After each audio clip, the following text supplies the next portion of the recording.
তো এরকম কোনোটাই মাধ্যমেই আপনার কিন্তু দোয়া কুনুতের যে হক এটা আদায় হচ্ছে না। এবং বেতের নামাজ এটা কিন্তু ওয়াজিব একটি নামাজ, এই নামাজকে আপনি ইচ্ছা করে ছেড়ে দিতে পারবেন না এবং ওয়াজিব সবসময় চাইলে আপনি তরক করতে পারবেন না। এই জন্য বেতর নামাজ গুরুত্বপূর্ণ।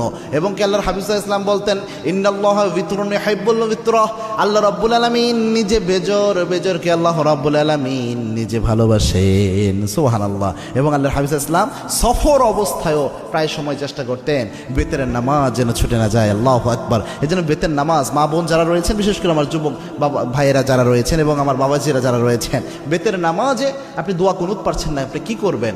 প্রথম যদি আপনি দোয়া কুনুত না পারেন তাহলে আপনি যে দোয়াটা পড়বেন, রব্বানা আতিনা ফিদ দুনিয়া হাসানাহ ওয়া ফিল আখিরাতি হাসানাহ ওয়া কিনা আযাবান নার। এই যে আয়াতের একটা অংশ, একটা দোয়া আল্লাহ রাব্বুল আলামিন দিয়েছেন, এই দোয়াটা আপনি প্রথম পড়ার চেষ্টা করবেন। বেতের যে সময়টা এই দোয়া পড়বেন, রব্বানা